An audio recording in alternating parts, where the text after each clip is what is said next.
What's going on, guys? Back with another video, and today we are back with the Kia 2.4 liter 2010 model LX.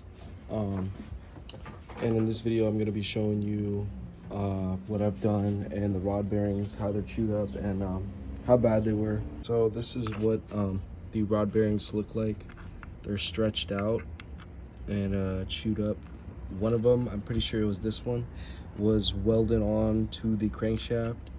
So this is what a spun bearing looks like. This is also a spun bearing right here. A lot of the times the tabs looked chewed off. Let's see if we can focus on that. Right there, that tab is chewed off. And here's another rod bearing also. Right there, as you can see, there's a little nip right there. Oops. So that little nip indicates that it is a spun bearing and it is not usable, and it's all scratched up, as you can see the wear. And this is what happens when you run a car with no oil and oil starvation, and the bearings aren't being able to be lubed up, and they go on top of each other like this and they spin. So when they spin out the cap, that means you have a spun bearing, and which can lead to knocking. So now that that's all cleared up, going back, I took out the serpentine belt. I had my uncle help me take this out. You might want to lift up the engine, take out this motor mount right here. There are nuts holding this down.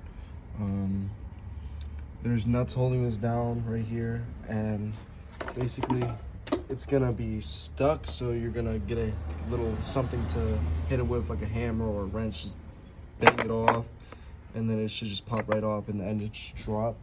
I recommend having some support like a jack and some jack stands, and having a hammer right next to you to pop this motor mount off, so I can be able to lift the engine up and have access to the timing chain cover, which you need to have access to the timing chain cover, and you need to be able to pull that thing off just so you can get the oil pump back on after you get the